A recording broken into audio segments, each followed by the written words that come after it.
Hi everyone, my name's Layla and today I'm here in Shoreditch in East London with Sandisk Extreme Team photographer and all-round great guy, João Carlos. Today João's going to be sharing some of his top tips and tricks on how to take better photos on your smartphone. And this is episode 1 of a series of 5 short how-to videos, so be sure to subscribe so you don't miss out on the rest of them. Today, we're going to talk about a lot of tips and tricks, and it doesn't make a difference if you're shooting with a mobile device or you're shooting with an actual camera. Anybody can learn a little bit more on how to take better pictures. And we're going back to basics, straight into composition.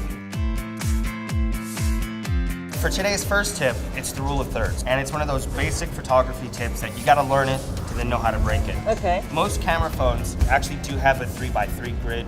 Put your model or your subject in that third, and that'll make for a better composition.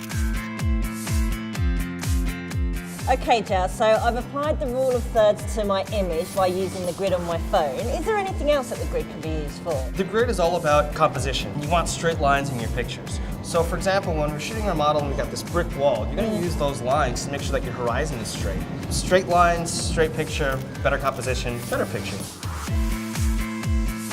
Empty spaces are also very important. Okay. And that's where the rule of thirds is important, but you mix that with empty spaces, and you make for a much more interesting image. But watch out, make sure you don't have anything that's strange and awkward that shouldn't be on your edges of your image. I suppose if there's something in the composition that shouldn't be there, then your eye tends to get distracted by it. So I suppose the photographer would just move around to get rid of those. Sure, step forward, step back, step to the side, makes for a much more interesting image, always.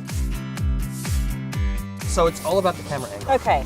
You gotta change up our perspectives. Yep. You're gonna get up high, get down low. Okay. You know, dog's eye view is down low, and it makes for a more interesting picture. So is that what photographers mean when they say they're working the scene? It's about working the scene, about taking different angles, moving around, getting up high, getting down low.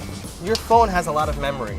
So you can fill up that memory by taking loads and loads of pictures. Okay. And by getting a different sequence of shots, Yeah. you can actually go back and look and find that perfect image. Okay.